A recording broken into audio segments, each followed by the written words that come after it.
அஸ்ஸலாமு அலைக்கும் வரஹ்மத்துல்லாஹி வபரகாத்துஹு. கண்ணியத்திற்குரிய எல்லாம் வல்ல அல்லாஹ் ஜல்ல ஷானஹு தஆலாவின் நல்லடியார்களே, தனித்து விளங்கும் இஸ்லாம் என்ற இந்த தொடரிலே நேற்றைய தினம் அதற்கு முந்தைய தினமும் மனிதர்களுக்கு மத்தியிலே நாகரிகங்களையும் பண்பாடுகளையும் சொல்லித் தருவதிலே இஸ்லாம் என்னென்ன விஷயங்களில் தனித்து விளங்குகிறது, இந்த உலகமெல்லாம் கவனிக்காத ஒரு நாகரிகத்தை, உலகமெல்லாம் சொல்லித்தராத பண்பாடுகளை சின்ன சின்ன விஷயங்கள்ல கூட உள்ள நுழைஞ்சி இதுல இப்படி நடப்பதுதான் சரி என்று சொல்லித் தருகிற விஷயங்களை நம்ம பார்த்து வருகிறோம். அதன் தொடர்ச்சியாக ஒரு சபையில நாம் அமர்ந்து விருந்தை பற்றி தானே பேசிட்டு இருந்தோம். ஒரு விருந்துக்கு போயிருக்கிறோம். ஒரு சபையில அமர்ந்து பொதுவாக அந்த சாப்பாடு வைத்திருக்கிறார்கள். பொதுவான என்ன, தனித்தனி இலையில போடுற சாப்பாடும் இருக்கிறது. சில திருமணங்கள்ல சில விருந்துகள்ல சகன்ல ஒரு 5 பேர் 3 பேர் சாப்பிடக்கூடிய மாதிரி எல்லாம் என்ன செய்வாங்க, சாப்பாடு வச்சிருப்பாங்க. இது சோறு மாத்திரம் இல்லாம ஒரு தட்டில் பிஸ்கட் கொண்டாந்து வைப்பாங்க. ஒரு 5 பேர் 10 பேர் உட்கார்ந்து அதை சாப்பிடுற மாதிரி ஒரு தட்டில் பேரிச்சம்பழத்தை கொண்டாந்து வைப்பாங்க. இந்த மாதிரி கூட்டமாக பலரும் சாப்பிடுவதற்காக ஒரு பொருள் வைக்கப்பட்டால் அதுல நம்ம எப்படி நடந்துக்கிறோன்னு இது யாரா கவனிப்பானா? உலகத்துல யாராச்சும் இதை பத்தி சிந்திச்சிருக்கிறானா? என்கிட்ட போய் கேளுங்க, இதுல எப்படி நடக்கணும், எப்படியா நடந்துட்டு போவாங்க. ஐடியா கூட வராது. ஒரு பிஸ்கட் தட்டில் வைத்திருந்தால் நாங்க 10 பேர் உட்கார்ந்து இருந்தால் அது நாங்கள் எப்படி அதை ஷேர் பண்ணி கொள்வது, அதுல சாப்பிடுற ஒழுங்கு என்ன அப்படின்னு கேட்டா அதுல ஒழுங்கா சொல்ல தெரியாது. இது படைச்சவனுடைய மார்க்கமா இருக்கிறதுனால அதை உள்ள உள்ள உள்ள அடி மனசுல ஒரு மனுஷனுக்கு உணர்வு ஏற்படுமே, அதையெல்லாம் கவனத்தில் வச்சு ரசூல் ஸல்லல்லாஹு அலைஹி வஸல்லம் சொல்றாங்க, ஒரு தட்டில் பேரிச்சம்பழம் வைக்கப்பட்டிருக்கிறது. அதாவது ஒவ்வொருத்தருக்கும் இவ்வளவு பிரிச்சு வைக்கிறது இல்ல, அவங்கவுங்கள தனித்தனியா வச்சா அது விஷயம் வேற. அப்ப அப்படி வைக்கப்படுமையானால் 2 நீங்க சாப்பிடக்கூடாது, ஒண்ணுதான் இருக்கணும். அந்த தட்டில் எடுக்கும் பொழுது பேரிச்சம்பழம் வச்சிருக்கிறாங்கல்ல, ஒன்னு எடுத்து சாப்பிடு, அப்புறம் இன்னொன்னு எடுத்து சாப்பிடணும்.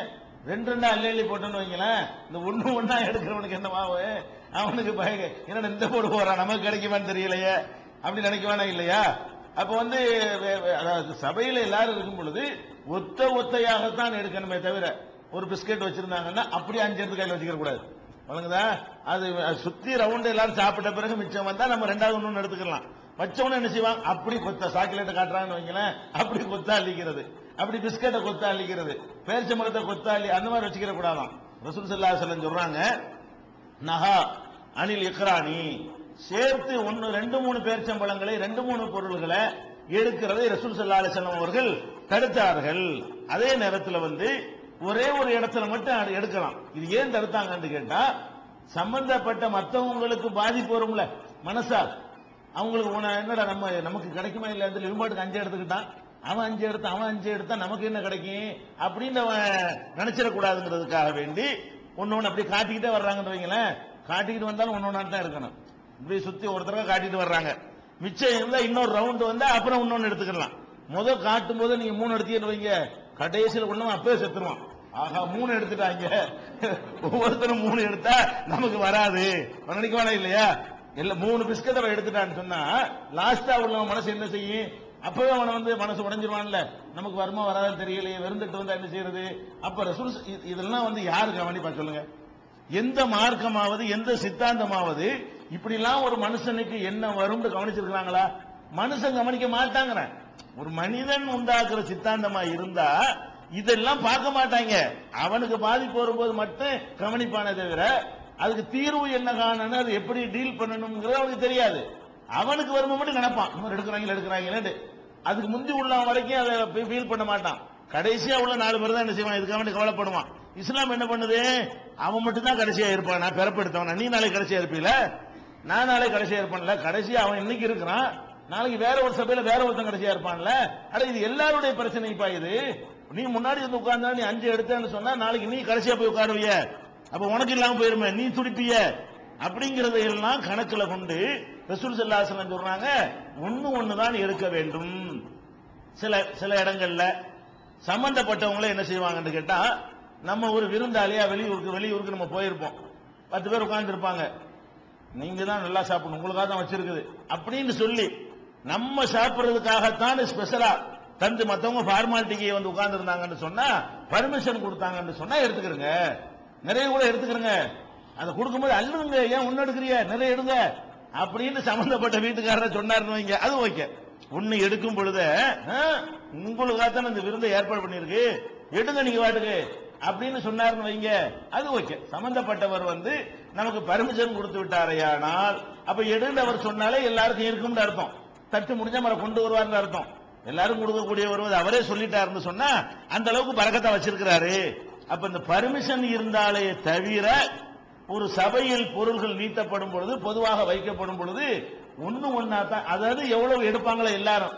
பேர்ச்சம்பளத்துக்கு ஒன்னு சொல்லிட்டாங்க, மற்றதுக்கு என்ன பெருசா எடுத்துக்கிற கூடாது. ஒரு கறி வைக்கிறாங்கன்னு வைங்களேன், 5 பேர் உள்ளது, 1/2 கிலோ கறியை வைக்கிறாங்க, அப்படி மொத்தமா எடுத்து கடிச்சுட்டா அதை வந்து 5 பேருக்கு உள்ளது, ஒரு ஆளுக்கு உள்ளது இல்லையில.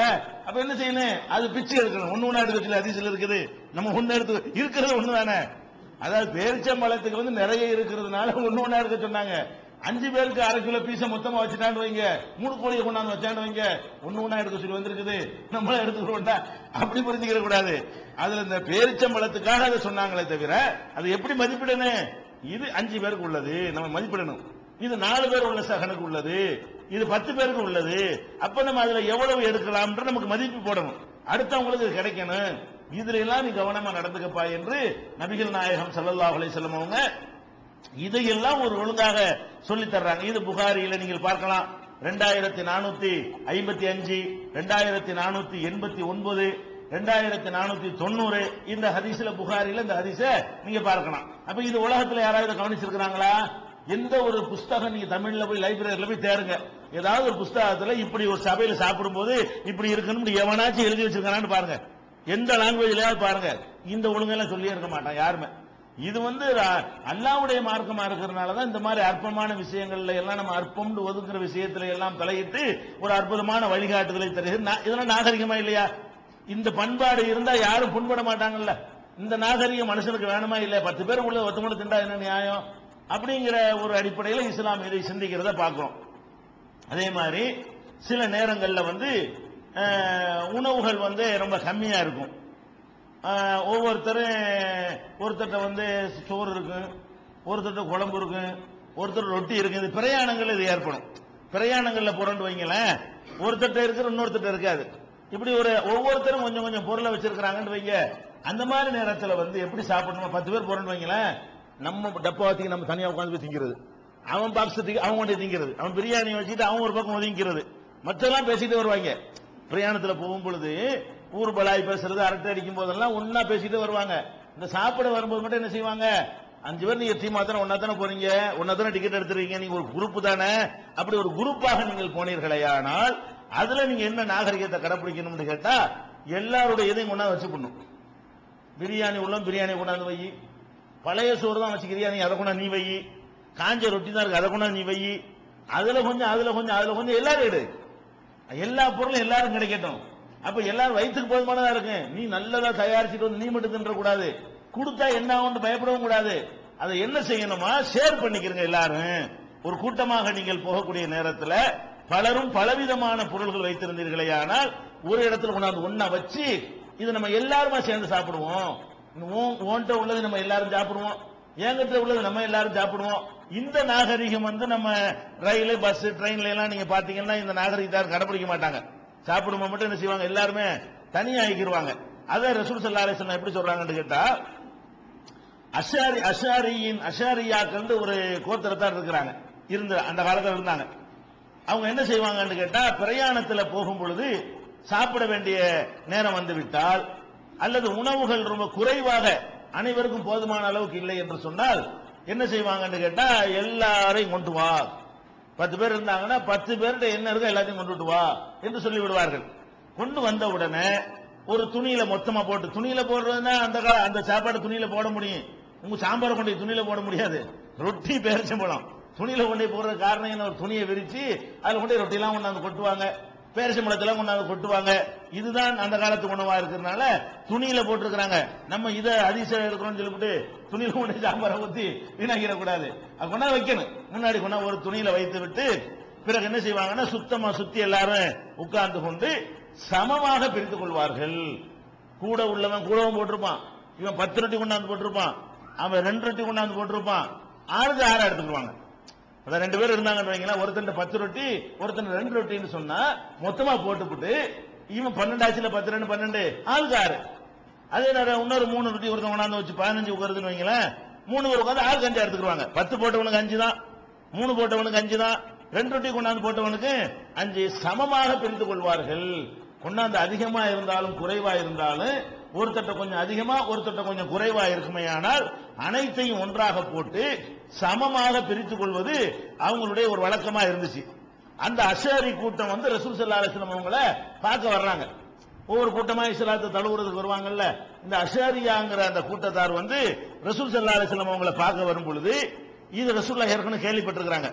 இந்த அஷாரின்னு ஒரு கூட்டம் இருக்கிறாங்க, அவங்கள்ட்ட இப்படி ஒரு பழக்கம் இருக்கிறது, கம்மியான சாப்பாடு இருந்தா நிறைய பேர் கூட்டா இருந்தாங்கன்னு சொன்னா எல்லாத்தையும் ஒன்னா போட்டு பங்கு வச்சுக்கிடுவாங்க அப்படின்னு இருக்கிறதுன்னு சொல்லி அதை கேள்விப்பட்டிருக்கிறாங்க.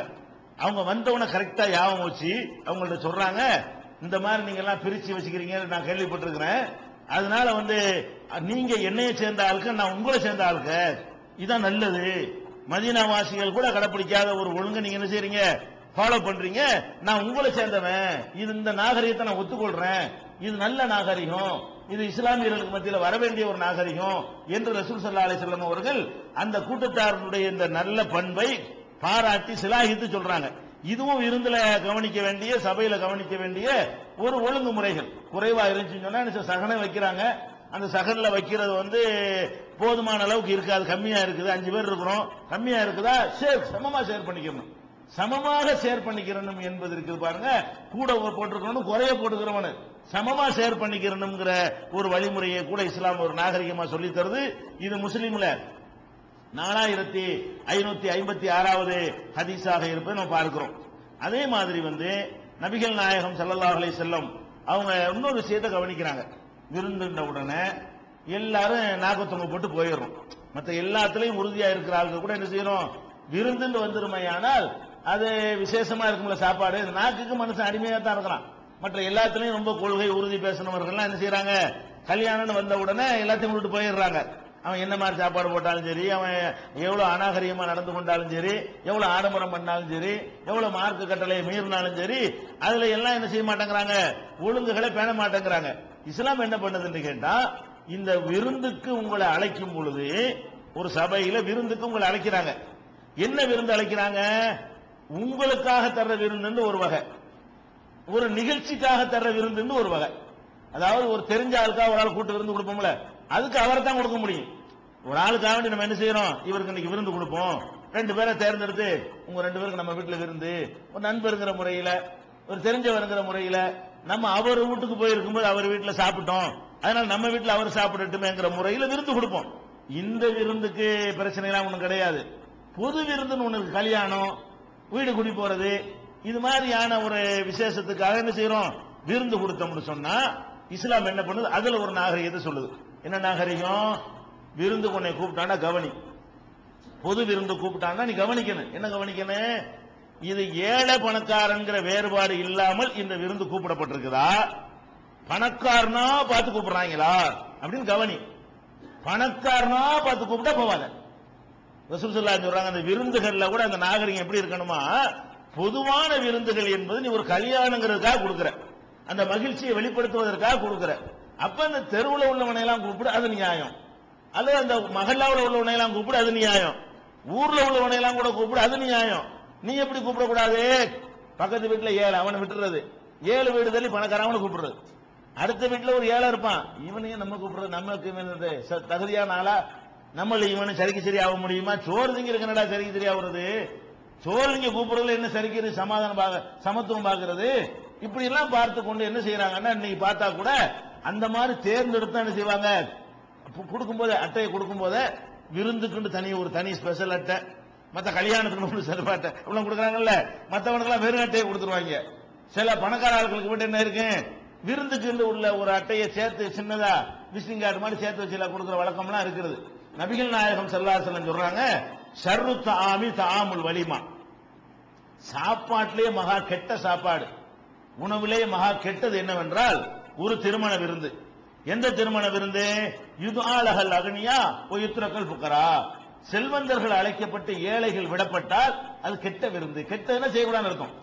கெட்ட விருந்து என்று ரசூலுல்லாஹ் ஒரு இதுக்கு சர்டிபிகேட் கொடுத்தாங்கன்னா அதுக்கு அர்த்தம் என்ன? கெட்டதை ஒரு முஸ்லீம் செய்யலாமா? கெட்டதுன்னு ரசூலுல்லாஹ் சொல்லிட்டாங்கன்னா அதுக்கு அர்த்தம் என்னன்னா நம்ம போகக்கூடாது. அப்ப நபிகள் நாயகம் ஸல்லல்லாஹு விருந்து கொடுக்கறதுல கூட என்ன ஒழுங்கு சொல்லி தர்றாங்கன்னா சமூக பார்வை பாக்குறாங்க. நீ மாட்டு சாப்பிட்டு வர்றீங்க, இந்த ஏழையை கொஞ்சம் கூட கவனிக்க மாட்டேங்கிறான, அடுத்த வீட்டில் உட்கார்ற ஏழை கொடுக்க மாட்டேங்கிறான், 7 மகள்ல தள்ளி பணக்காரனை கூட்டிட்டு வந்து திங்க வச்சு அவன் என்ன பாடுபடுவான்? அந்த ஏழையுடைய மனசு என்ன பாடுபடும்? மூக்கு வரைக்கும் இழுக்கு அந்த வாசம். அவனை கூப்பிடாட்டா கூட அவனுக்கு எட்டாது. அது கூட இவனுக்கு முக்கியமாவும் தெரியாது. அவன் இதே மாதிரி எத்தனை பேர் சாப்பிட்டு இருப்பான். பணக்காரன் இந்த மாதிரி பிரியாணி, இந்த மாதிரி நெய்ச்சோறு, இந்த மாதிரி புலவெல்லாம் 1000 தடவை சாப்பிட்டு இருப்பான். இந்த மாதிரி ஸ்வீட்லாம் அவனுக்கு அத்துப்படி. அவனுக்கு இதை கொடுக்கணும்னு எந்த ஒரு அவசியமும் கிடையாது. இவனுக்கு என்ன இருக்கு? அந்த வாசத்தை பார்த்த உடனே பக்கத்து வீட்டில் கண்டிப்பா நம்மளை கூப்பிடுவாங்க அப்படின்னு சாப்பாட்டின் பக்கம் நாட்டம் உள்ளவனாக அந்த அதை விரும்பினவனாக இருக்கும் பொழுது அவனை வேணும்னு புறக்கணிச்சுட்டு வெறும் பணக்காரனை மட்டும் கூப்பிட்டா நம்மளை கூப்பிட்டான்ல நீ போயிடக்கூடாது. என்ன பார்க்கணும்? ஏழையை விட்டுருக்கிறான், பணக்காரனை கூப்பிடுறான், இதுக்கு போகக்கூடாது. நீ ஒரு சமூக துரோகி, நீ ஒரு பக்கத்தில் உள்ள ஏழையை கவனிக்காதவன் அப்படின்னு சொல்லி சமூகத்தில் இது எதை பார்க்கறான்? இஸ்லாம் அல்லாஹ் எதை பார்க்கறான்னு கேட்டா அந்த பாதிக்கப்படுறவனுடைய உணர்வு பார்க்கறான். அந்த ஏழை நிலையில நீங்க பாருங்க, அந்த ஏழையை யாரை விட்டுருக்கிறானோ ஏழைங்கிறது தானே விட்டுருக்கிறான்.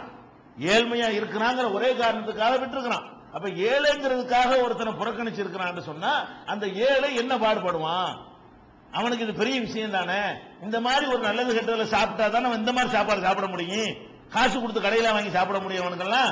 இந்த மாதிரி கல்யாணம் காட்சியில போய் ஏதோ சுவையா சாப்பிட்டா உண்டு. கல்யாணத்தை கூப்பிடும்போது நம்ம என்ன கவனிக்கணுமா? ஏழை பணக்காரன் கேட்கவே செய்யலாம். மூஞ்சில வச்ச மாதிரி கல்யாணத்துக்கு கூப்பிடுறிய, ஏழை பணக்காரன் வேறுபாடு இல்லாம கூப்பிட்டுருக்கிறியா? அக்கம் பக்கத்துல எல்லாம் வர்றானா? ஏழு யாரையா ஒதுக்கி இருக்கிறியா?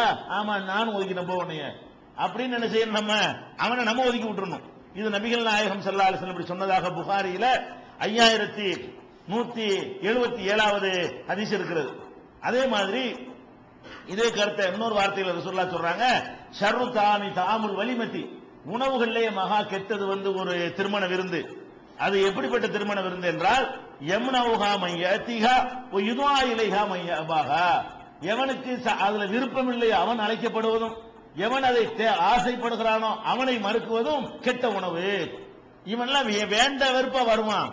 அவன் எதுக்கு வருவான்? ஏண்டா போட்டு போட்டு எவ்வளவு வேலை பார்க்கலாம் அந்த நேரத்துல அப்படின்னு முகத்தாசனிக்கா வருவான். உட்காந்து அதை வைக்குவான், கையை வைப்பானுவ, உட்கார்ந்து அதை சாப்பிட்டு பார்த்தா முக்காவாசி தட்டிலே இருக்கும். அப்படி கொண்டு குப்பை தட்டிக்கு போவோம்.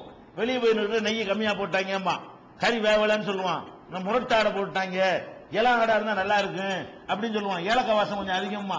இப்படி என்னத்தையாவது குறை சொல்லிட்டு போவான். இவனை போய் கூப்பிடுறிய, இவனை மாதிரியா தேர்ந்தெடுத்து கூப்பிடுறிய? ஏழைய கூப்பிடு. கல்யாண விருந்து என்பது யாரு கொடுக்கணும்? ஏழைகளா தேர்ந்தெடுத்து கொடுத்து பழகணும். பணக்காரர்களை கூப்பிடாட்டா கூட தப்பு கிடையாது.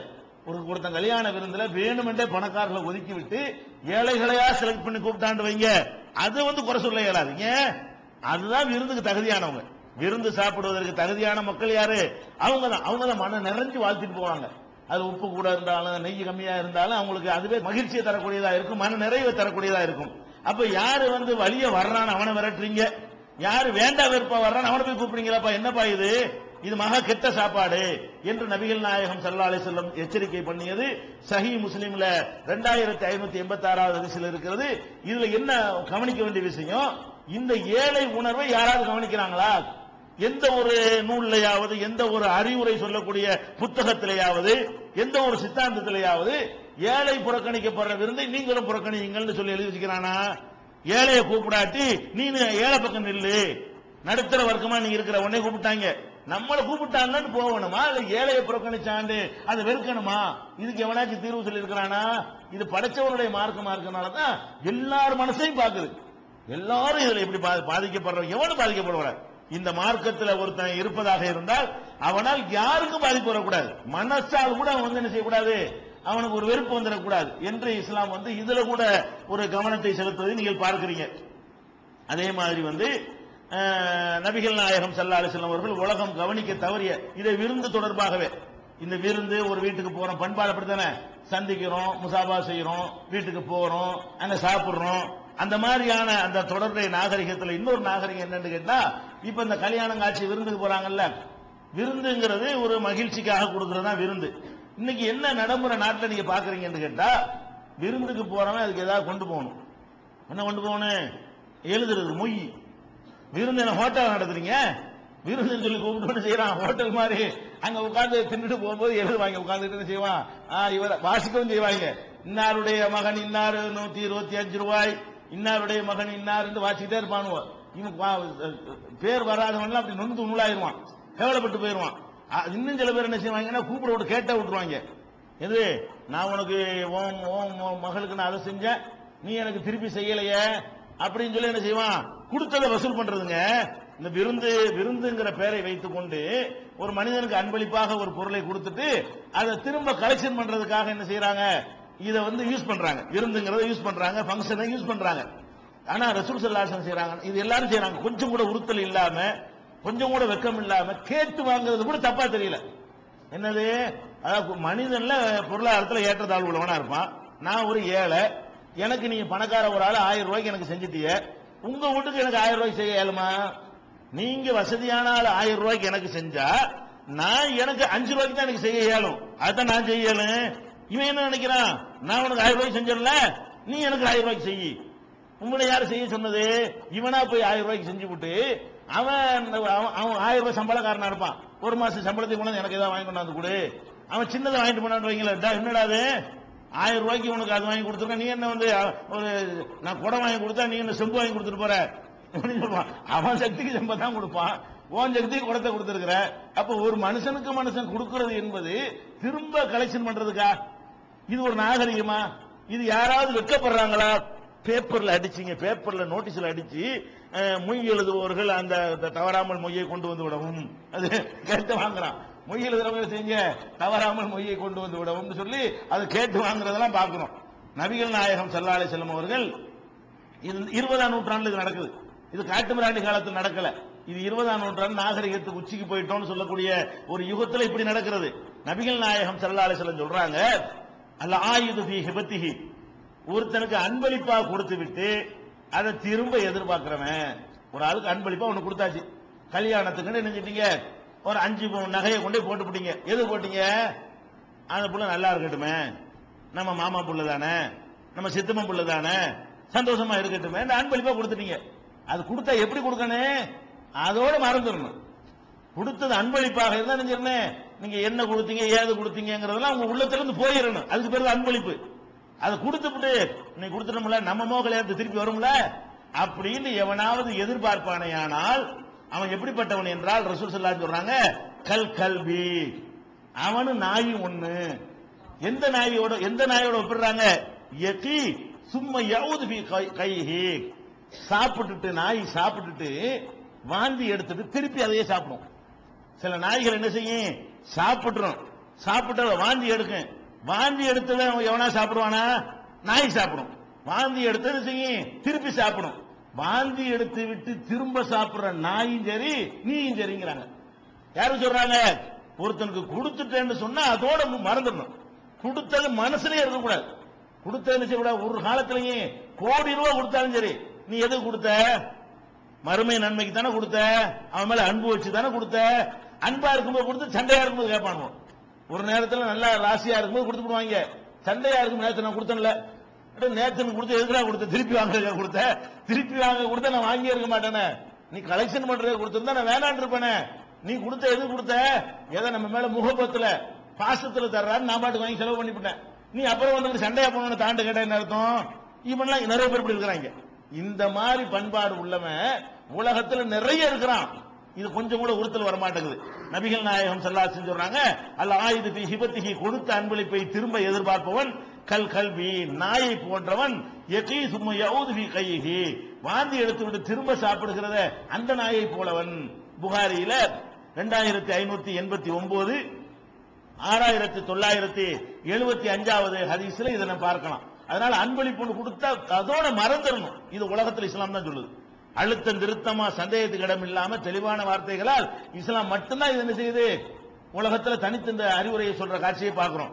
இன்னும் சொல்ல போனா ரசூல் ஸல்லல்லாஹு அலைஹி வஸல்லம் சொல்றாங்க, ஒரு கடும் வார்த்தையை சொல்றாங்க. அவங்களே இந்த நாய்க்கு உதாரணம் காட்டிட்டு, லைசலனா மசலு சூயி, இந்த கெட்ட உதாரணத்திற்கு நாம் ஆளாகிற வேண்டாம். ரசூலுல்லாஹ் அந்த உதாரணத்தை சொல்றாங்க. நாய் என்ன சொல்றாங்க, அடை வாந்தி எடுத்த நாயின்னு சொல்லி இருக்கிறேன், அந்த நிலை நமக்கு வேணுமா? இந்த மாதிரி மோசமான ஒரு நிலைமை நமக்கு தேவையா என்று ரசூல் ஸல்லல்லாஹு அலைஹி வஸல்லம் அவங்க சொன்ன உதாரணத்தை வச்சு மக்களுக்கு என்ன சொல்றாங்க, இந்த மாதிரி கெட்ட உதாரணத்துக்கு ஒருவனே ஆவாத, இது மாதிரி மோசமான உதாரணம் நமக்கு வேணாம் என்று நபிகள் நாயகம் ஸல்லல்லாஹு அலைஹி வஸல்லம் சொன்ன காட்சி புகாரியில 2622 6975வது ஹதீஸ்ல பார்க்கிறோம். இத கூட இத இன்னும் நல்லா உறுதிப்படுத்துறதுக்காக வேண்டி நபி ஸல்லல்லாஹு அலைஹி வஸல்லம் வாழ்க்கை நடந்த ஒரு சம்பவத்தை பாருங்க. நம்ம ஒரு ஆளுக்கு இந்த பேனாவை அன்பளிப்பா கொடுத்துட்டோம், அன்பளிப்பா வச்சுக்கிட்டவன் அவனுக்கு ஏதோ ஒரு கஷ்டம் வரும்போது விற்கிறான். பேனாவை என்ன செய்யறான், நம்ம பேனாவை அவனுக்கு அன்பளிப்பா கொடுத்துட்டோம், அவன் கொஞ்ச நாளைக்கு அந்த பேனா வச்சிருந்தான், அப்புறம் என்ன கஷ்டமோ அவனுக்கு விருப்பம் இல்லையோ இந்த பேனா யாராவது எடுத்துக்கலான்னு கேட்கறான்.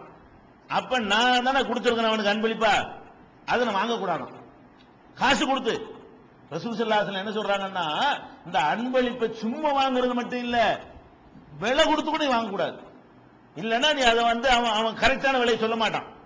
நீ 10 ரூபாய் பேனா, 10 ரூபாய்க்கு இந்த பேனா நீ கொடுத்துருக்கிற, விற்கும் போது 10 ரூபாய்க்கு வேறவனா இருந்தா வித்திருப்பான். நீ போய் கேட்டா என்ன செய்வான், இவர் தான் நம்ம கொடுத்தாரு, நம்ம இப்படி இவருக்கு போய் 10 ரூபாய் கேட்கறது, என்ன தேய்ச்சி கொடுங்க, ஒரு 3 ரூபாய் கொடுங்க அப்படிமா. அப்ப நீ கொஞ்சத்தை நீ வாங்கிருக்கல, திருப்பி முழுசா வாங்காட்டா கூட கொஞ்சத்தை நீ வாங்கியிருக்கிற, அன்பளிப்பை கொடுத்தல செய்யற, கண்டிப்பா அந்த தாட்சியம் பாப்பீங்களா இல்லையா? உங்களுக்கு யார் தந்தாலும் அவனே உங்களுக்கு திருப்பி வித்தான்னு சொன்னா நீங்க அவன் எப்படி கரெக்டான விலையை சொல்லுவான்? வெளியில மாதிரி கராரா பேசுவானா?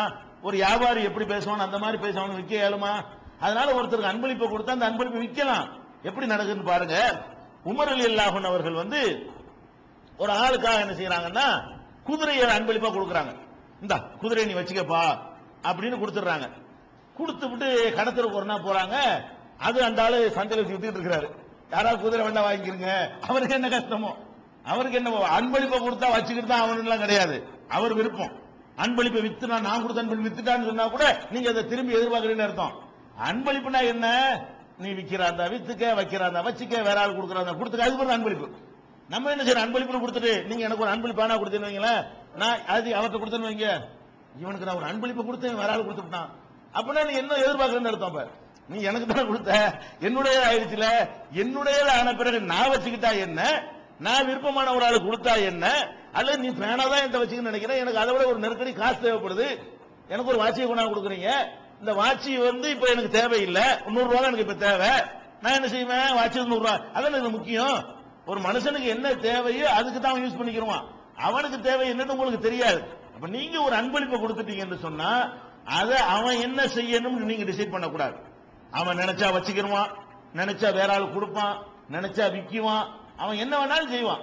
அப்ப நம்ம அந்த உரிமை இருக்குது. அந்த அடிப்படையில் உமர் ரலியல்லாஹு என்ன செய்யறாங்கன்னு கேட்டா, ஒரு குதிரையை அன்பளிப்பா கொடுக்கறாங்களா, இப்ப வஜதஹு யுபாவு, அது விற்பனை செய்யப்படுற காட்சியை பாக்குறாங்க. உடனே வாங்கலான்னு கிட்ட போயிடுறாரு. அப்ப அவருக்கு இந்த இது யாவும் வந்துருது, எது கொடுத்ததை வாங்கினா நாயிட்டாங்களே, இவர் வாங்குற காசுக்கு தான் வாங்க போறாரு, காசுக்கு வாங்குறவருக்கு என்ன ஒரு எப்படி சமுதாயத்தை உண்டாக்கி இருக்கான் பாத்தீங்களா? ரசூல் ஸல்லல்லாஹு அலைஹி வஸல்லம் உருவாக்கின சமுதாயம் எப்படி இருக்கு பாருங்க. நம்ம காசை கொடுத்துல வாங்குறோம், அவர் குதிரையை விற்கிறார், நம்ம காசுக்கு வாங்குறோம் அப்படின்னு இவர் நினைக்கல, கொடுத்ததை வாங்க கூடான்ட்டாங்க. காசு கொடுத்து வாங்கினா அது இந்த கேட்டகரியில வருமானு தெரியலையே, நில்லுப்பான்னு சொல்லிட்டு ரசூல் வந்துட்டாங்க. உமர் ரலியல்லாஹு நினைச்சாங்க, வாங்க நினைச்சிட்டு சும்மா அத்தன் நபி ஸல்லல்லாஹு அலைஹி வஸல்லம் பஸ்தாமரஹு, ரசூல் ஸல்லல்லாஹு அலைஹி வஸல்லம் அவங்கள்ட்ட என்ன செய்யறாங்கன்னா பர்மிஷன் கேட்கறாங்க. நான் ஒரு ஆளு குதிரையை கொடுத்தேன், அந்த ஆள் வித்துக்கிட்டு இருக்கிறாரு, நானே இது விலைக்கு வாங்கிக்கிறவா அப்படின்னு கேட்கிறாரு. அப்ப ரசூல் ஸல்லல்லாஹு அலைஹி சொல்றாங்க, லா தவுது பி சதகத்திக, கொடுத்த அன்பளிப்பை திரும்பி வாங்காத. பாருங்க, காசுக்கு வாங்குறது சொல்றாங்க, நீ காசுக்கு வாங்குறா இருந்தா கூட அதை நீ வாங்காத, அதுல இருந்து வேற ஆளுக்கு போயிட்டு வாங்கிக்கலாம். அந்த குதிரைய ஒரு ஆள் வாங்கி அவர் வித்தாருன்னா வாங்கிக்கலாம், அவர் உங்களுக்கு தாட்சணியம் பார்க்க மாட்டாரு, அவர் உங்களுக்கு சலுகை தர மாட்டாரு. யார்கிட்ட கொடுத்தீங்களோ அவர் வித்தாத்தான், அந்த பொருளையே வாங்க கூடாதுன்னு கிடையாது. அந்த பொருள் ஒரு ரவுண்ட் அடிச்சு வந்தா என்ன செய்யலாம், அது வாங்கலாம். அந்த ஆள்கிட்ட யாருக்கு நீங்க கொடுத்தீங்களோ அவரே அதை விற்க வந்தாரையானால் காசுக்கு தந்தாலும் என்ன செய்யக்கூடாது, நம்ம மாட்டேன்றணும். ஏன்னா கண்டிப்பா அவர் அதுல பாதிக்கப்படுவார். அதை விட ஒரு ஆள் கூட கிடைக்கும். கொடுத்த அன்பளிப்பை கொஞ்சோன்னு வாங்குற மாதிரி வரும். ஒரு 10 ரூபாய் பொருள் 9 ரூபாய்க்கு அவர் தந்தா கூட 1 ரூபாய் நீ திருப்பி வாங்கிட்டு இருந்தா அர்த்தம். 10 ரூபாய் பொருள் 10 ரூபாய் அவருக்கு கிடைக்கணும், நீ திருப்பி வாங்கும்போது 9 ரூபாய்க்கு வாங்கினு சொன்னா 1 ரூபாய் அவருக்கு நஷ்டம் தானே. அப்ப நீ கொடுத்த 1 ரூபாயை திருப்பி வாங்கிட்டு வந்து அர்த்தமாவது அப்படின்னு ரசூல் ஸல்லல்லாஹு அலைஹி வஸல்லம் அவர்கள் கண்டித்ததாக புகாரியில 1489வது ஹதீஸ்லையும் 2636வது ஹதீஸ்லையும் பார்க்கலாம். இன்னும் சொல்றாங்க, இன்னொரு அறிவிப்புல என்ன வருதுன்னா, ஒயின் ஆத்தாக்கஹு பிதிர்ஹமின், ஒரு திருகாண்டு விலகு விலகிட்டு இருக்கான். நீ கொடுத்த ஒரு குதிரைய ஒரு திருகம் 4 இடம் உள்ள வெள்ளி காசு வேணா, அந்த 10 ரூபா வச்சுக்கலாம், அந்த காலத்து காசு வேணா 10 ரூபா வச்சுக்கலாம். 10 ரூபான்னு விற்கிறாங்க. 10 ரூபாய் ரொம்ப சீப்பா கிடைக்குது. அது வரவே கூடாது. வழங்குதா, எவ்வளவு அற்பத்துக்கு வித்தாலும் சரி, ஒரு திருகத்துக்கு எவனும் வாங்கிட்டு போறான், நம்ம வாங்கக்கூடாது. நம்ம யார்கிட்ட கொடுத்தோமோ அவன்கிட்ட வாங்கிடக்கூடாது. ஒரு அற்பமான விலைக்கு அது மார்க்கெட்ல வந்தா கூட இவ்வளவு அற்பமா போகுதே, நம்ம கூட கொடுத்து வாங்கிடலாமோன்னு வாங்கக்கூடாது. கொடுத்தது வாங்கக்கூடாது, சும்மா வாங்கக்கூடாது, காசு கொடுத்து வாங்கக்கூடாது. இந்த காசு கொடுத்து வாங்கக்கூடாது எவனா திங்க் பண்ணிருப்பானா?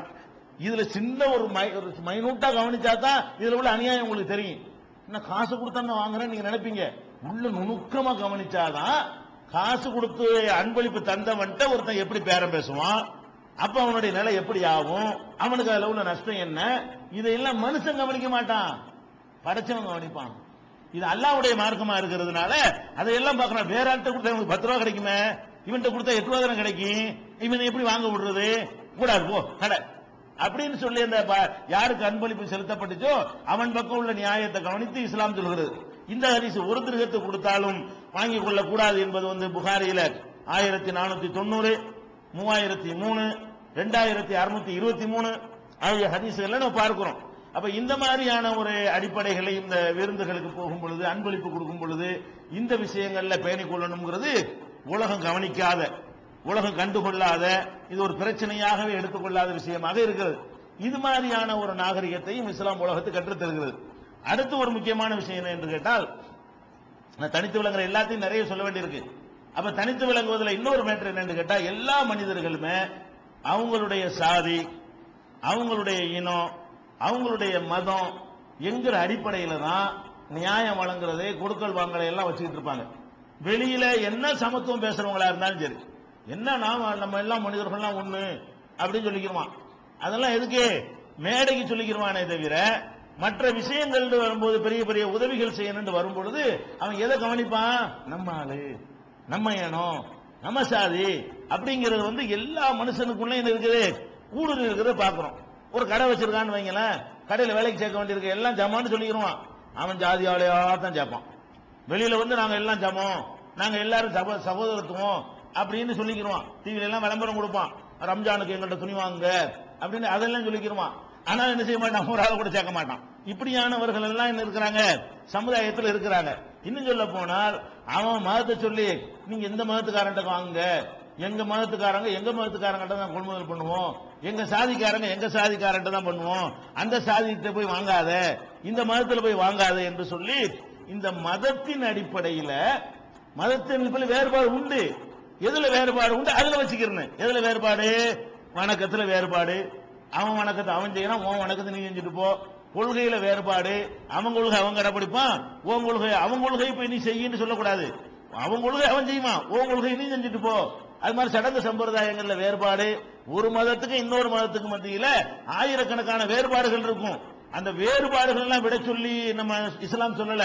என்ன சொல்லுதுன்னு கேட்டா, அந்த வேறுபாடு இருக்கிற காரணத்தினால் அவன் மனிதன் என்ற முறையில் அவனுக்கு செய்யற உதவிகளை, அவனுக்கு செய்யக்கூடிய கடமைகளை, அவனுக்கு வழங்க வேண்டிய நியாயங்களை நம்ம புறக்கணிக்கலாமா, கூடாது என்பதை நபிகள் நாயகம் ஸல்லல்லாஹு அலைஹி வஸல்லம் சொன்ன அளவுக்கு யாரும் சொல்லல.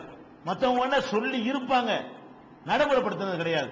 நபிகள் நாயகம் ஸல்லல்லாஹு அலைஹி வஸல்லம் அவங்க தான் இது ரொம்ப கடுமையான ஒரு போக்கை மேற்கொள்றாங்க. ஆனா நமக்கு தான் ரொம்ப கெட்டவரா இருக்கு உலகத்துல என்ன பேரு, முஸ்லீம் தான், அப்படி அவங்க அப்படி தனியா நிப்பானுவோம்.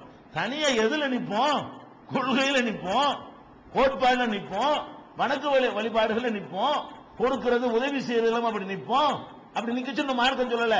தொழுகண்டா உங்க வணக்கம் நமக்கு சரியா வராது, நீங்க எல்லாத்தையும் வணங்குங்க, நாங்க எல்லாத்தையும் வணங்க முடியாது, நாங்க ஒரு இறைவனை தான் வணங்க முடியும், நீங்க மூடல ஜோசியம் பார்ப்பீங்க, நாங்க பார்க்க முடியாது அப்படிங்கிற விஷயத்துல நம்ம தனியாக நிற்போம். தனிதான் முஸ்லீம் தனியா தான் இருப்பான். எதுல தனியா இருப்பான், அவன் மார்க்கத்துல, அவன் கொள்கையில, சடங்குல, சம்பிரதாயங்கள்ல, அனுஷ்டானங்கள்ல தனித்து விளங்குவான்.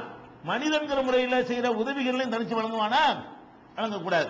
இஸ்லாம் எப்படி போதிக்கிறது, முதல்ல குர்ஆன் இதை பற்றி அடிப்படையா என்ன பேசிக் போடுது என்பதையும், நபிகள் நாயகம் ஸல்லல்லாஹு அலைஹி வஸல்லம் வாழ்க்கையில அவங்க என்னென்ன கட்டத்தில எல்லாம் பிற மதத்து மக்களோட ஒரு மத நல்லிணக்கத்தை அற்புதமா கடைபிடிச்சிருக்கிறாங்க, எதுல எல்லாம் கடைபிடிக்கணும்னு வழிகாட்டி இருக்கிறாங்க என்பதை விவரமாக ஹதீஸ்களை நம்ம பார்க்க முடிகிறது. அல்லாஹ் சொல்கிறான், அஞ்சாவது சூறாவுல 2வது வசனத்துல சொல்கிறான், வலா எஜ்ரிமன்னக்கும் ஷனஆனு கௌமின், ஒரு சமுதாயத்தின் மீது உங்களுக்கு ஏற்பட்ட வெறுப்பு, ஒரு ஆளுக்கு மேல உங்களுக்கு வெறுப்பு வரும், ஒரு கூட்டத்தார் மீது வெறுப்பு வரும். எதுக்காக ஏற்பட்ட வெறுப்பு? அன் சத்தூக்கும் அனில் மஸ்ஜிதுல் ஹராம், மஸ்ஜிதுல் ஹராம்ங்கிறது காபா, காபாங்கிற ஆலயத்தை விட்டு உங்களை தடுத்தார்களே, அந்த தடுத்த காரணத்தினால் ஏற்பட்ட வெறுப்பு. அந்த வரம்பு மீறுமாறு உங்களை தூண்டிவிடக் கூடாது. அதாவது மக்காவில் இருக்கக்கூடிய நபிகள் நாயகத்தினுடைய எதிரிகள் இவங்களை பள்ளிவாசலுக்கு வரக்கூடாது தடுத்து விட்டாங்க. யார? நபிகள் நாயகம் ஸல்லல்லாஹு அலைஹி வஸல்லம் அவர்களையும் அவர்களுடைய தோழர்களையும் முஸ்லிம்களையும் அந்த காபாங்கிற ஆலயத்துக்கு வரக்கூடாது என்று தடுத்துட்டாங்க. வரவே விடல. ஒளிந்து கொண்டு வீட்டில் போய் தொழுகிற அளவுக்கெல்லாம் நெருக்கடியை உண்டாக்குனாங்க. அது அவங்க கட்டின ஆலயம், பாரம்பரியமா அவங்களுக்கு உரிமையாக இருந்த ஒரு ஆலயம். காபாங்கிற ஆலயம் இருக்கிறத ரசூல் ஸல்லல்லாஹு அலைஹி வஸல்லம் உடைய தகப்பனாருக்கு உரிமை இருந்துச்சு, சஹாபாக்களுடைய தகப்பனார் பாட்டனார்மார்களுக்கு உரிமை இருந்துச்சு. அவங்க பாரம்பரியமாக அவர்களுக்கும் உரிமையாக இருந்த ஒரு ஆலயத்துல என்ன பண்ணிட்டாங்க? உங்களை உள்ள விட மாட்டோம் என்று தடுத்து விட்டார்கள். இந்த தடுத்தது ஆழமா பதிஞ்சிருக்குமா இல்லையா? வெறுப்பு இருக்குமா இல்லையா? அது அல்லாஹ் சொல்லி காட்டுறான். உங்களை காபாங்கிற ஆலயத்துக்கு வரக்கூடாதுன்னு தடுத்தாங்களே, அதனால ஒரு கோபம் உங்களுக்கு இருக்கிறது, அதனால ஒரு பகைமை உங்க உள்ளத்துல இருக்கிறது. அந்த பகைமை அன்சாத்தது வரம்பு மீறுமாறு உங்களை தூண்டிவிடக்கூடாது.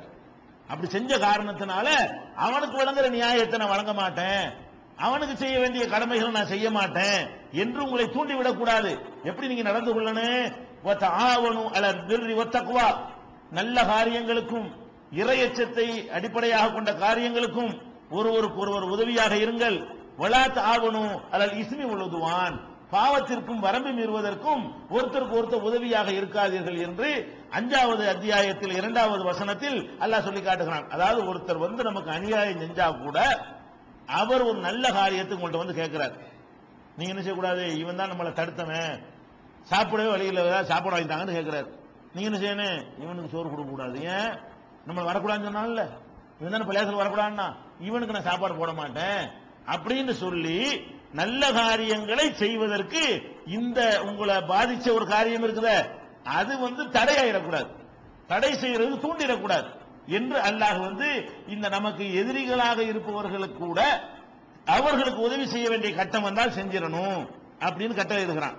அதே சூறாவுல அதே 5வது அத்தியாயத்தில் 8வது வசனத்தில் அல்லாஹ் சொல்லி காட்டுகிறான், யா அய்யுஹல்லதீன ஆமனு, நம்பிக்கை கொண்டவர்களே, கூனு கவ்வாமின் லில்லாஹ், நீங்கள் அல்லாஹ்வுக்காக செயல்படக்கூடியவர்களாக மாறிவிடுங்கள். சுஹதா பில் கிஸ்தி, நீதிக்கு சாட்சியாளர்களாக நீங்கள் ஆகிவிடுங்கள். வலா எஜ்ரிமன்னக்கும் ஷனஆனு கௌமின் அலா அல்லா தாதிலு, நீதி செலுத்தாமல் இருப்பதற்கு ஒரு சமுதாயத்தின் மீது கொண்ட வெறுப்பு அவனுக்கு நீதி செலுத்துவதிலிருந்து உங்களை தடுத்து விட வேண்டாம். ஒரு வழக்கு வருது. என்ன வழக்கு? இது யாருக்கு சொந்தம்னு ஒரு வழக்கு வருது. ஒருத்தன் நம்மளை சேர்ந்தவனா இருக்கிறான், இன்னொருத்தன் நம்மளுக்கு அநியாயம் செஞ்சவனா இருக்கிறான். வழக்கு வருது, இந்த இது யாருக்கு சொந்தம், இது யாருக்கு சொந்தம், எனக்கு தான் உனக்கு தாங்கிறாங்க. இப்ப நீங்க என்ன பார்க்க கூடாது? இந்த படுவாதான் நம்மளை அடிச்சவன், இவனுக்கு இல்லைன்னு சொல்லிடுவோம். நான் தான் இப்ப ஜட்ஜா இருக்கிறேன், நான் நீதிபதியா இருக்கிறேன். நீதிபதியா இருக்கும் பொழுது என்னோட ஜமாத் தலைவரா இருக்கிறேன், என்கிட்ட வழக்கு வருது, இது என்னுடைய எதுங்கிறான் ஒருத்தன், அவன் என்னை சேர்ந்தவனா இருக்கிறான், எனக்கு வேண்டிய ஆளா இருக்கிறான். இன்னொருத்தன் என்னை அடிச்சவனா இருக்கிறான், எனக்கு அநியாயம் செஞ்சவனா இருக்கிறான். நான் என்ன பார்க்கணும்னு கேட்டா, இவன் அடிச்சதையும் பார்க்க கூடாது, இவன் எனக்கு வேண்டியவன் பார்க்க கூடாது, இது யாருக்குள்ளதுன்னு பார்க்கணும். எதை மட்டும் தான் நான் பார்க்கணும்? இந்த பொருள் சம்பந்தமா தான் வழக்கு. இது யாருக்கு உரியதோ அந்த சட்டப்படி, பேப்பர் படி, ஆதாரப்படி, ரூல் படி, உரிமைப்படி இது யாருக்கு உள்ளது நான் பார்க்கணும். உன் ஆதாரத்தை கொண்டா, அவன் ஆதாரத்தை எடுத்துட்டு போ. இதுதான் முஸ்லீம் செய்யணுமா? நல்லா சொல்லி காட்டுறான். நீதி வழங்குற விஷயத்தில் உங்களுடைய பகைமையெல்லாம் நிக்க கூடாது. அதை பார்த்தா நீதி வழங்குறான் உலகம் பூரா. அல்லாஹ் எப்படி சொல்றான்னு கேட்டா, லா எஜ்ரிமன்னக்கும் ஷனஆனு கௌமின், ஒரு சமுதாயத்தின் மீது கொண்ட வெறுப்பு உங்களை தூண்டிவிடக் கூடாது. அலா அல்லா தாதிலு, நீதி செலுத்தாமல் இருக்குமாறு உங்களை தூண்டிவிடக் கூடாது. யஅதிலு, நீங்கள் நீதியாக எப்போதும் நடந்து கொள்ளுங்கள். ஹுவ அக்ரபு லித்தக்வா, அதுதான் இறையச்சத்திற்கு நெருக்கமானது. இறையச்சம் தொழுதா இறையச்சம் கிடையாது, நோன்பு வச்சா மட்டும் இறையச்சம் கிடையாது. நீதியா நீ நடந்தா தான் இறையச்சம் நடத்தும். அவனுக்கு அல்லாஹ் எவ்வளவு நீதியா நடக்கிறான், எவ்வளவு அநியாயம் பண்ணாலும் அவனுக்குரிய உரிமை அல்லாஹ் கொடுக்கிறான். நீ அல்லாஹ்வை பயப்படுறது நெசமாக இருந்தால் எவனுக்கும் அவனுடைய உரிமை நீ பறிக்க கூடாது. அவனுக்கு அநீதி இழைத்து விடக்கூடாது என்று அல்லாஹ் 5வது சூறாவுல 8வது வசனத்தில் சொல்லி காட்டுகிறான். இன்னும் சொல்ல போனால் சில எதனால நமக்கு இஸ்லாத்துக்கு வந்த கெட்ட பேர் வருதுன்னா, ரசூல் ஸல்லல்லாஹு அலைஹி வஸல்லம் வந்து எதிரிகளோட சண்டை போட்டாங்க, யுத்தம் செஞ்சாங்க. அது யுத்தம்ங்கிற விஷயம் யாரோட செய்வாங்க? நம்மளை ஒழிக்கணும்னு பிளான் பண்ணி வரக்கூடியவரோட செஞ்சிருக்கிறாங்க. அவன் வேற, பொதுவான மக்கள் வேற. கலவரத்தில் அடிக்கிறதுக்கு வரக்கும் போது வாங்க மாலை போட்டா வரவேற்க முடியும். அந்த மாதிரி நேரங்கள்ல உள்ளவன் வேற, பொதுவாக நம்ம சித்தாந்தத்தை ஏற்றுக்கொள்ளாதவங்கிறது வேற. அப்படிங்கிற வகையும் குர்ஆன் பிரித்து 60வது சூறாவுல அத்தியாயத்துல 8வது 9வது வசனத்தை எடுத்து பாருங்க. ரொம்ப அற்புதமா அல்ல அப்படி வகைப்படுத்துறான். எப்படி வகைப்படுத்துறான்? லா யன்ஹாகுமுல்லாஹு அனில் லதீன லம் யுகாத்திலூக்கும் ஃபித்தீன், மார்க்க விஷயத்தில் உங்களோடு சண்டைக்கு வராமல் இருக்கிறார்களே அந்த மக்கள் விஷயத்திலையும், வலம் யுகுர்ஜுக்கும் அன் மின் தியாரிக்கும், உங்கள் ஊர்களிலிருந்து உங்களை விரட்டாமல் இருக்கிறார்களே அந்த மக்கள் விஷயத்திலையும், அந்த பர்ரூஹும், அவங்களுக்கு நன்மை செய்வதை அல்லாஹ் உங்களுக்கு தடுக்கவில்லை. ஒத்துக்சித்து இலையும், அவங்களுக்கு நீதி செலுத்துவதையும் அல்லாஹ் தடுக்கவில்லை. இன்னல்லாஹ யுஹிப்புல் முக்சிதீன், நீதி செலுத்துபவர்களை அல்லாஹ் நேசிக்கிறான். எதை தடுக்கிறான் என்று கேட்டால், இன்னமா யன்ஹாகுமுல்லாஹு, அல்லாஹ் எதை தடுக்கிறான் என்று சொன்னால், அனில்லதீன காத்தலூக்கும் ஃபித்தீன், மார்க்க விஷயத்தில் உங்களோடு மோதிக்கொண்டே இருக்கிறார்கள், உங்க மார்க்கத்தை ஒழிக்கிறது தான் லட்சியம் என்று இருக்கிறார்கள்.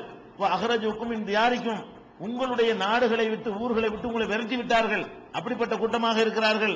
வல்லாஹரு அலா இஹ்ராஜிக்கும், அல்லது வெளியேற்றுவதற்கு துணையாக நின்றார்கள். இப்படி இருப்பார்களே ஆனால் அந்த வல்லூஹும், அவர்களை நீங்கள் நிர்வாகிகளாக பொறுப்பாளர்களாக ஆக்குவதைத்தான் அல்லாஹ் தடுக்கிறான். அல்லாஹ் யாரை தடுக்கிறான்?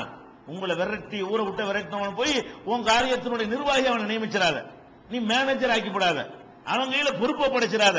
அது பொறுப்பை படைக்கிறத தடுக்கிறான், கொடுக்கறத கூட தடுக்கல. அவனை வந்து உன்னை விரட்டுறதையும் ஊரை விட்டு விரட்டுறதையும் கொள்கையா கொண்டவன நீ எப்படி பொறுப்பாளி ஆக்குவ? அப்படி நீங்கள் பொறுப்பாளி ஆகக்கூடாது என்று அல்லாஹ் ரப்பல் ஆலமீன் 60வது சூறாவுல 8, 9 வசனங்களில் தெளிவான முறையில் அல்லாஹ் இது விளக்குகிறான். இன்னும் சொல்ல போனால் நபிகள் நாயகம் ஸல்லல்லாஹு அலைஹி வஸல்லம் வாழ்ந்த காலத்துல ஒரே யுத்தமும் சண்டையும் பகைமையும் அந்த மாதிரி இருந்தது. இவங்க முஸ்லீம்கள் எப்போதும் தனியா இருந்தார்கள், மற்றவங்க எல்லாம் ஒன்னு சேர்ந்து கொண்டு முஸ்லீம்களை அழிப்பதற்காக வேண்டி பிளான் பண்ணினாங்க. யகூதிகளும் நசாராக்களும் இணை கற்பிக்கக்கூடியவர்களும் எல்லாம் ஒன்னா கூட்டு சேர்ந்து கொண்டு இருந்த நேரம். அந்த நேரத்தில் அல்லாஹ் சொல்லி காட்டுகிறான், ஒயின் அஹதும் மினல் முஷ்ரிக்கீன் அஸ்தஜாரக, இணை கற்பிக்கக்கூடியவர்கள், அதாவது மாற்று மதத்தில் உள்ளவர்கள், முகமதே மாற்று மதத்தில் உள்ளவர்கள் உம்மிடத்தில் அடைக்கலம் தேடி வந்தால் ஃபஅஜிருஹு, அவருக்கு அடைக்கலம் கொடு. மாற்று மதத்தில் உள்ளவர் கூட வந்து என்ன செய்யறாரு? இஸ்லாமிய நாடு தான் இது, அடைக்கலம் கேட்க நீங்க தான் காப்பாத்தனே, எனக்கு அடைக்கலம் தாங்க என்று கேட்டு வந்தால் ஃபஅஜிருஹு, அவருக்கு நீ அடைக்கலம் கொடு. ஹத்தா யஸ்மா கலாமல்லா, அடைக்கலம் கொடுப்பதன் மூலமாக அல்லாஹ்வுடைய வார்த்தைகள் அங்க தங்கி இருக்கும். 4 வார்த்தை கேட்பாரா இல்லையா? அல்லாஹ்வுடைய வார்த்தைகள் அவர் கேட்கட்டும். பிறகு சும்மா அப்லிகுஹு மஅமனஹு, பிறகு அவருக்கு பாதுகாப்பான இடம் எதுன்னு பார்த்து அங்க அவர் அனுப்பி வச்சிருங்க. ذَلِكَ بِأَنَّهُمْ قَوْمٌ لَا يَعْلَمُونَ, அவங்க விளங்காத மக்களா இருக்கிறதுனால என்ன செய்யறாங்க? மாற்று முகாம்ல இருக்கிறாங்க. அவங்களை நீங்க பகச்சிக்கிற வேணாம், வெறுத்துற வேணாம் என்றெல்லாம் திருக்குர்ஆன்ல 9வது அத்தியாயத்துல 6வது வசனத்தில் அல்லாஹ் சொல்லி காட்டுகிறான்.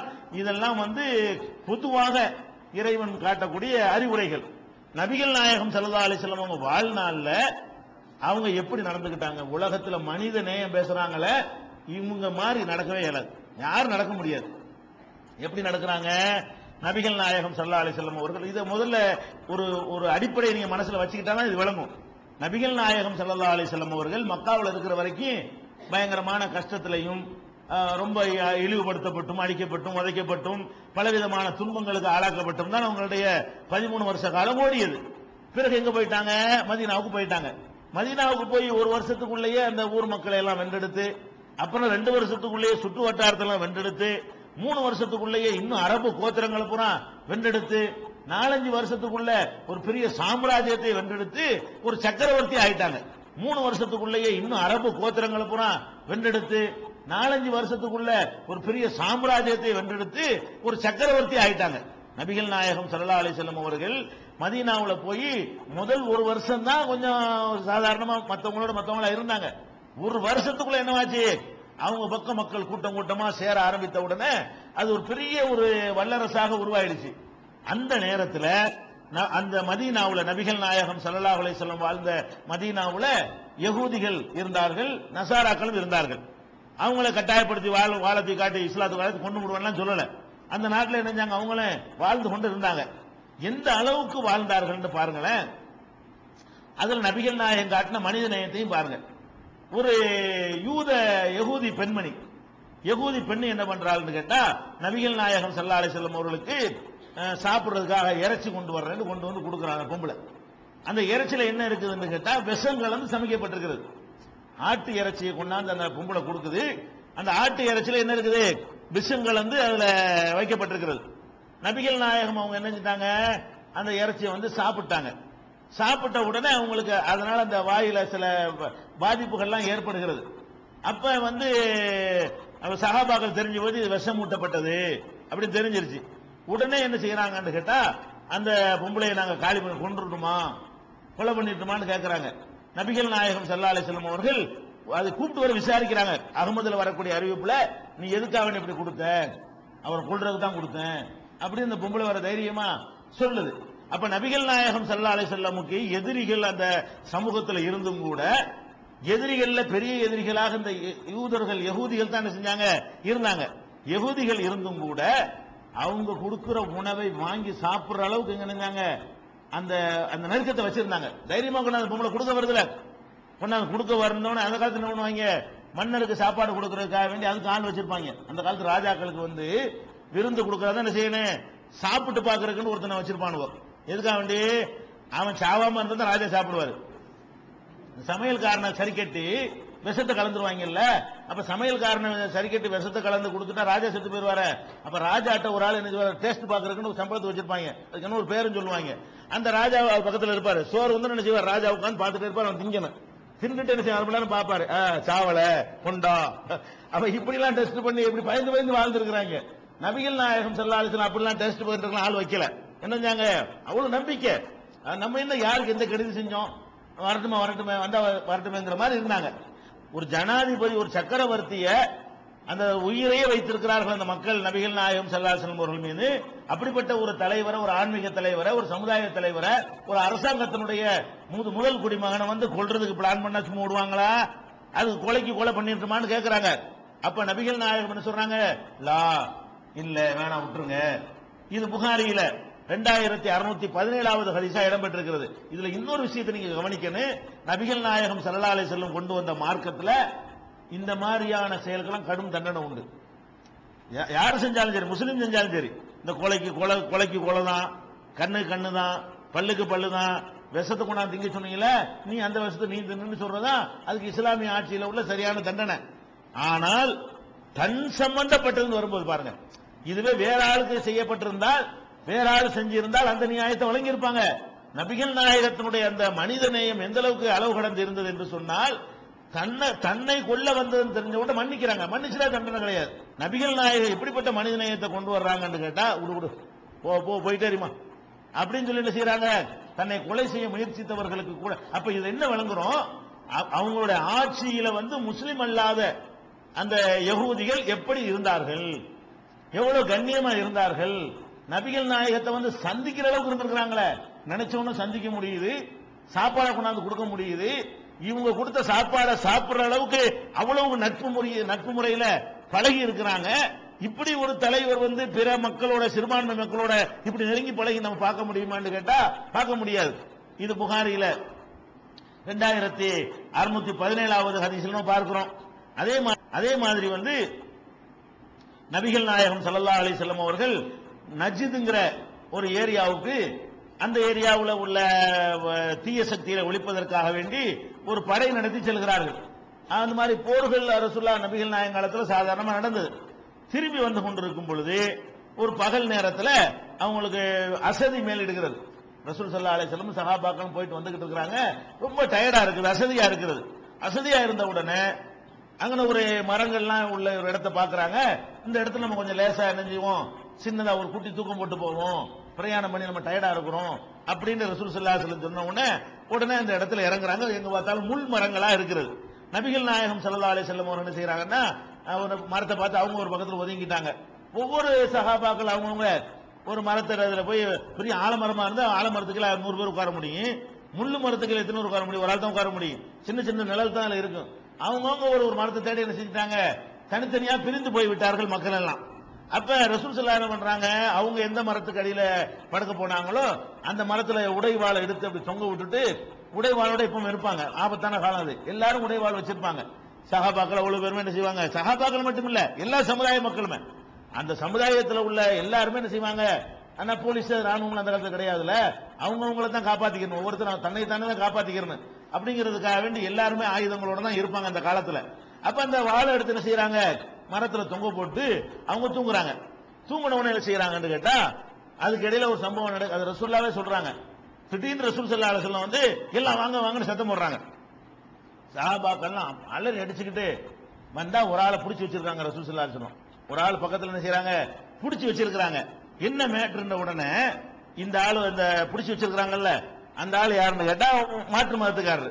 அந்த ஆள் என்ன பண்ணிருக்காருன்னு கேட்டா, வந்திருக்காரு கொல்றதுக்காக வரல, அவர் வந்திருக்கிறாரு. வந்தவன படுத்து கிடக்கிறதும் வாள் கரெக்டா ஆயுதத்தை வச்சு ரெடியா தொங்க விட்டுருக்கிறது பார்த்தாரா, நல்ல சந்தர்ப்பம் இது, இவர் முடிச்சிருப்போன்னு திடீர்னு ஒரு பிளான் பண்றாரு. பிளான் பண்ணி விரட்டிட்டு வந்த ஆள் கிடையாது. அந்த பகுதியை சேர்ந்த ஒருத்தர் நபிகள் நாயகத்தினுடைய மார்க்கத்தை வெறுக்கக்கூடியவராக இருந்தாரு. முகமது நம்ம ஒழிக்கணுங்கிற மனசுல வெறுப்பு இருந்திருக்குது.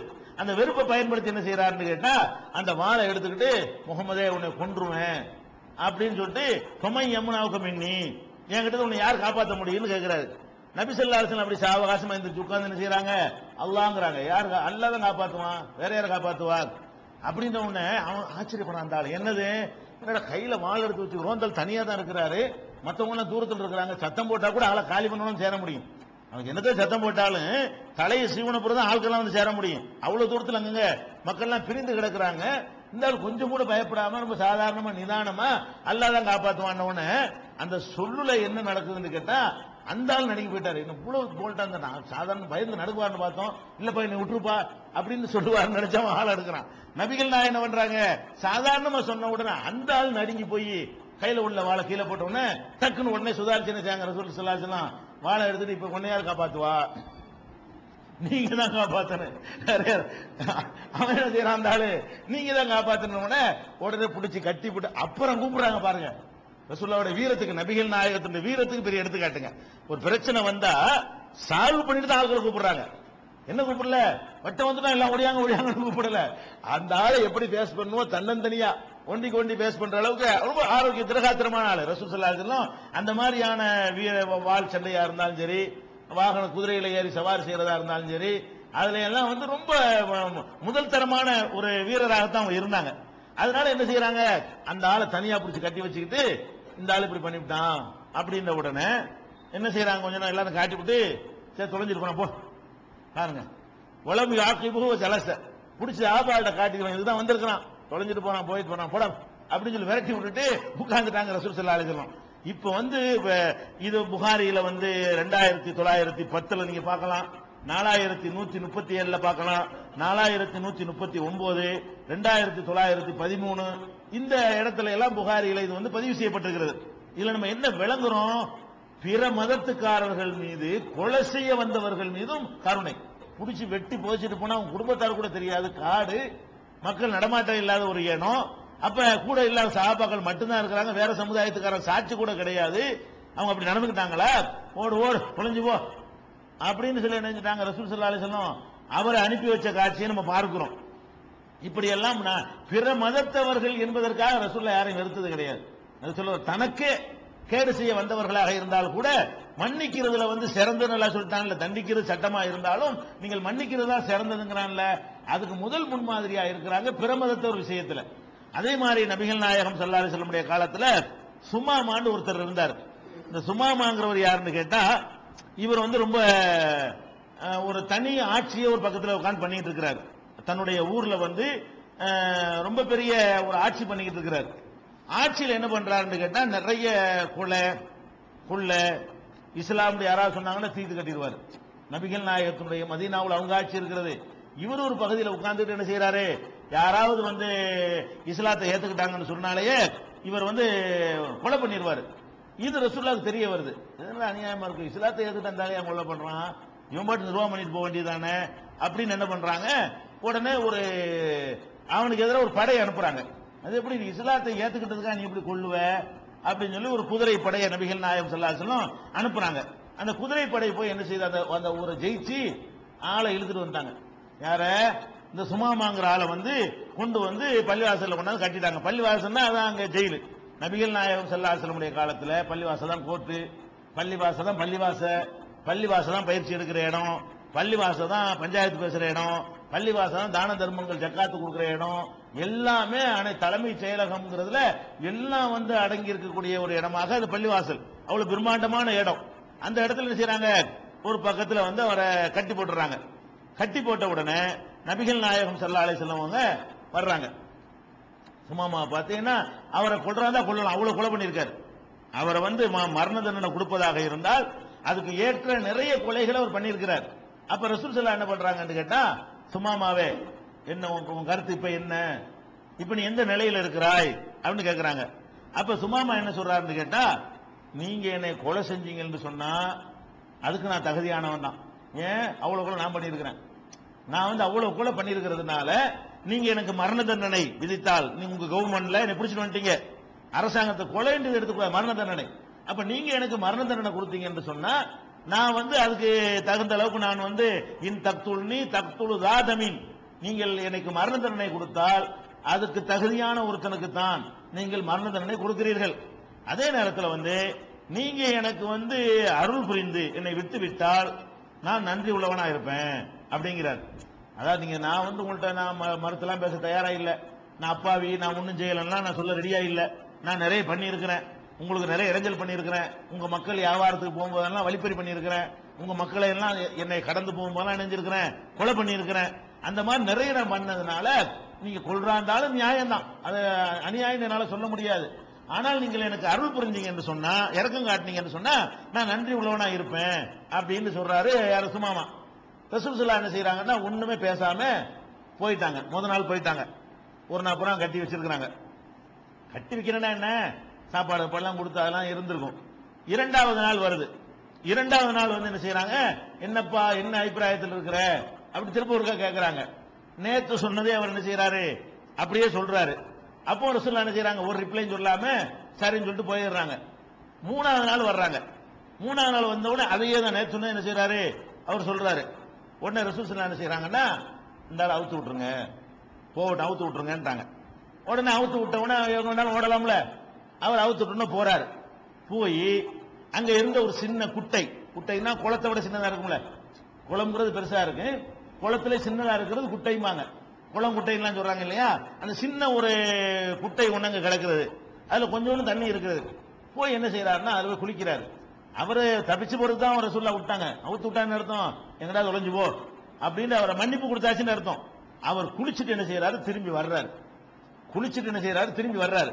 வந்து என்ன சொல்றாருன்னு கேட்டா, அல்லாஹ் அஷ்ஹது அல்ல பள்ளியாசலுக்கு நேரம் வந்து அஷ்ஹது அல்லா இலாஹ இல்லல்லாஹ் வ அஷ்ஹது அன்ன முஹம்மது ரசூலுல்லாஹ், வணக்கத்திற்குரிய அல்லாஹ்வை தவிர யாரும் இல்ல, நீங்க நிச்சயமா அல்லாஹ்வுடைய தூதரு, நான் உறுதிப்படுத்துறேன் அப்படின்னு ரசூலுல்லாஹ் பார்த்து சொல்லிட்டு அவங்கள்ட்ட ஒரு வார்த்தையை சொல்றாரு. எப்படி சொல்றாரு? யா முஹம்மதே வல்லாஹி மாகான அலல் அர்லி வஜ்ஹுன் அபுகல இலைய மின் வஜ்ஹிக, இந்த உலகத்தில் இருக்கிற முகத்திலேயே வெறுக்கத்தக்க ஒரு முகம் இருக்கிறது என்றால் உங்க முகமாகத்தான் எனக்கு இருந்தது. நான் வந்து உலகத்துல ஒரு முகத்தை வெறுக்கிறேன் என்று சொன்னால் உலகத்திலே எந்த மூஞ்ச வெறுப்பேன், உங்க மூஞ்ச தான் நான் ரொம்ப வெறுப்பேன். அவ்வளவு வெறுக்கத்தக்கதாக உங்கள் முகம் எனக்கு இருந்தது. ஆனால் அவர் சொல்றாரு, பக்கத்து அசுபக வஜ்ஹுக அஹப்பல் உஜுஹி இலைய, இன்னைக்கு உங்க முகம் தான் எனக்கு உலகத்துல விரும்பத்தக்க ஒரு முகமாக இப்ப மாறிவிட்டது. நேற்று கொஞ்ச நேரத்துக்கு முன்னாடி வரைக்கும், 3 நாளைக்கு முன்னாடி வரைக்கும் என் நிலைமை என்ன, உலகத்துல என்னால் ரொம்ப வெறுக்கப்படுற ஆளாக நீங்கள் இருந்தீர்கள், இன்னைக்கு உலகத்துல ரொம்ப நேசிக்கப்படுற ஆளாக நீங்கள் இருக்கிறீர்கள் அப்படிங்கிறாரு. அடுத்து சொல்றாரு, வல்லாஹி மாகான மின் தீனின் அபுகல இலைய மின் தீனிக்க, உலகத்தில் இருக்கிற மார்க்கங்களிலேயே நீங்க கொண்டு வந்த மார்க்கம் தான் எனக்கு ரொம்ப வெறுக்கத்தக்க மார்க்கமாக இருந்தது. இன்னைக்கு அசுபஹ தீனுக்க அஹப்பத்தீனி இலைய, உலகத்தில் இருக்கிற மார்க்கத்திலேயே நீங்க கொண்டு வந்த மார்க்கம் தான் எனக்கு விருப்பமான மார்க்கமாக இருக்கிறது. அதே மாதிரி சொல்றாரு, வல்லாஹி மாகான மின் பலதின் அபுகல இலைய மின் பலதிக்க, உலகத்தில் இருக்கிற ஊர்களிலேயே நீங்க இருக்கிற இந்த மதீனாங்கிற ஊர் தான் மகா வெறுக்கத்தக்க ஊராக எனக்கு இருந்தது. அசுபக பலதுக்க அகப்பல் பிலாதி இலைய, இன்னைக்கு உலகத்தில் இருக்கிற ஊர்களிலேயே எனக்கு ரொம்ப விருப்பமான ஒரு ஊர் இதுதான். உங்களுடைய குதிரை படையினர் என்னை பிடித்து வந்து விட்டார்கள், அதனால நான் வந்து இப்படி உம்ராவுக்கு போயிட்டு நான் வணக்க வழிபாடு செய்ய போலான்னு இருக்கிறேன்னு சொல்லி இப்படி பேசுறாரு. அப்ப இதுல நம்ம கவனிக்க வேண்டிய விஷயம் என்னன்னு கேட்டா, ஒருத்தரை பிடிச்சுக்கிட்டு வர்றாங்க, வந்து அவர்கிட்ட அவர் குற்றத்தை ஒப்புக்கொள்றாரு, கட்டி போட்டு ஜெயில் தானே, ஜெயில் குடிசையில் இருந்து ஜெயில் வைக்க பிடிச்சிட்டு ஓடி போயிருவாங்களே, அந்த காலத்து ஜெயில கட்டி தான் போட முடியும். இந்த காலத்து ஜெயில இரும்பு எல்லாம் உள்ள அடைச்சு வைப்பாங்க. அடைச்சு வைக்கிற அளவுக்கு பள்ளிவாசல கூரை, அப்ப அதுல கொண்டு இவரை கொண்டு அடைச்சு வைக்கிறோம்னா கூரை பிடிச்சிட்டு ஓடி போயிருவாரு. அதனால கட்டி போட்டு தான் வைக்க முடியும். வழங்குதா? சுதந்திரமா இயங்குவதற்கு ஏற்றவாறு கட்டி போட்டிருப்பாங்க. வழங்குதா? இந்த கட்டி போட்டதுல நான் கவனிக்கணும், 3 நாள் கட்டி போட்டு தானே வச்சிருக்காங்க. அப்பதான் பிடிச்சிட்டு வந்திருக்காங்க. யாராச்சும் பயான் பண்ணாங்களா? அவங்க போய் ரசூல் ஸல்லல்லாஹு அலைஹி வஸல்லம் சந்திச்சது 3 தடவை தான். ஒரு நாளைக்கு ஒரு தடவை தான் பார்த்திருக்காங்க. அவர் ஒரு தடவை தான் பயனாகிறாங்க. என்னப்பா உங்க கருத்து என்ன இதான் கேட்கறாங்க, வேற ஒண்ணும் கேட்கவே இல்லை. 3 நாள் கேட்டது என்ன, உங்க கருத்து என்னன்னு தான் கேட்டாங்க. இந்த 3 நாள் அவர் எதனால மாறினார் தெரியுமா? அந்த 3 நாள் விட்டதே இருக்கு தெரியுமா? இதப்பா நீ எப்படி இப்படிக்கான ஊர்ல உட்காந்து எப்படி சாம்ராஜ்யம் பண்ணிட்டு இருந்த, அடே நான் எவ்வளவு பெரிய சக்கரவர்த்திங்க பார்ப்பா, மக்களோட மக்களா வர்றது, எந்த பாதுகாப்பு இல்ல, பராக் இல்ல, முன்னாடி 25 பேர் பின்னாடி 25 பேர் இல்ல, சாதாரணமா அந்த முகமது வர்றாரு, சாதாரணமா போய் நிக்கிறாரு, சாதாரணமா வெளியே போயிட்டு இருக்கிறாரு, சாதாரணமா மக்களோட உட்காந்து பேசிட்டு இருக்கிறாரு. என்னடா இது, இவரை பத்தி அப்படி சொன்னாங்க, நம்ம வேற மாதிரி வெறுத்தமே. அந்த 3 நாளும் அந்த பள்ளிவாசலுடைய ஒவ்வொன்றையும் அவர் பார்க்கிறார்.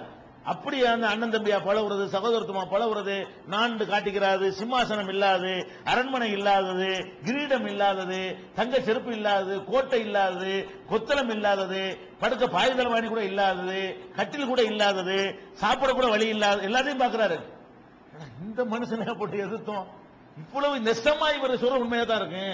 அவருடைய வாழ்க்கை அப்படி கிட்ட இருந்து பார்க்கும்போது என்ன செய்யுது நமக்கு தெரியுதுன்னு சொல்லி, இஸ்லாம் மார்க்கத்தை பொறுத்த வரைக்கும் நீங்க பிரச்சாரம் பண்ண வேண்டியதே இல்ல, ஒண்ணும் வேணாம். பள்ளிவாசலுக்கு மற்றவங்க வரலாம் என்கிற மாதிரி மட்டும் நீங்க நடந்து கொண்டீர்களே ஆனால் அது கூட்டம் கூட்டமா கொண்டாந்து சேர்த்தணும். நீங்க என்ன பண்றீங்க, பள்ளிக்கு நீ வராத, நீ வரா, பள்ளியில தான் கட்டியே போட்டிருக்காங்க. அவரை 3 நாள் எங்க கட்டி போட்டாங்க, பள்ளிவாசல்ல கட்டி போட்டதான் அதிசயம் வருது. அப்ப பள்ளிவாசலுக்கு முஸ்லிம் அல்லாதவர்கள் வந்து பார்த்தார்களே ஆனால் இந்த வணக்கத்தை பார்ப்பாங்க, ஒன்ன வரிசையை நிக்கிறத பார்ப்பாங்க. அப்படி சுத்தமா வழிபாடுத்தல அப்படி சுத்தம் எங்கேயா இருக்குமா? அப்படி வருஷத்துக்கு ஒரு புது பாய போட்டு வெள்ளை அடிச்சு பண்ணலாம் வச்சுக்கிறோமே, இதெல்லாம் பாக்குறாங்க. பார்த்தா என்ன செய்வாங்க, வந்துட மாட்டாங்களா? நம்ம என்ன செய்யறோம், நீங்க உங்களுக்குள்ள அனுமதி இல்லை, நம்மளால விளங்காம இப்படியே சொல்லி சொல்லி வெட்டி விட்டாங்க. அப்ப அவர் இந்த 3 நாள் பார்த்ததுல அவர் ஈர்க்கப்பட்டார, இவர் செஞ்ச அவ்வளவு தப்பையும் ரசூல் ஸல்லல்லாஹு அலைஹி வஸல்லம் மன்னிக்கிறாங்க. அப்ப இவர் என்ன வேண்டாலும் தண்டிக்கலாம் தானே. அப்படிப்பட்ட ஒரு ஆளை கூட நபி ஸல்லல்லாஹு அலைஹி வஸல்லம் அவர்கள் சாதாரணமான முறையில் விட்டதை பார்க்கிறோம். இது புகாரியில 4372வது ஹதீஸ்ல இருக்கிறது. இது தவறு செய்தவர்களை சாதாரணமா மன்னிக்கிறது நீங்க பாக்குறீங்க. அவங்களோட அந்த கொடுக்கல் வாங்கல், அவங்களோட பழகுனது, அவங்களை எப்படி வேலைக்கு சேர்த்து கொண்டாங்க, அவங்கள்ட்ட எப்படி உதவிகள் பெற்றுக் கொண்டாங்க, எப்படி பிற மதத்து மக்களை அவ்வளவு உச்ச நிலையில வைத்து பார்த்து, அதான் நம்மளை உச்ச நிலையில வைக்கிற மாதிரி அவங்களையும் உச்ச நிலையில பார்த்து ரசூல் ஸல்லல்லாஹு அலைஹி வஸல்லம் எப்படி மகிழ்ச்சி அடைஞ்சாங்க என்பதை எல்லாம் பார்த்தா உலகத்தில் இதுக்கு நிகரான ஒரு மனித நேயத்தை யாரும் காட்டியிருக்க முடியாது. அதுல தனிச்சு விளங்குகிறது. அதை இன்ஷா அல்லாஹ் நாளைக்கு பார்க்கலாம்.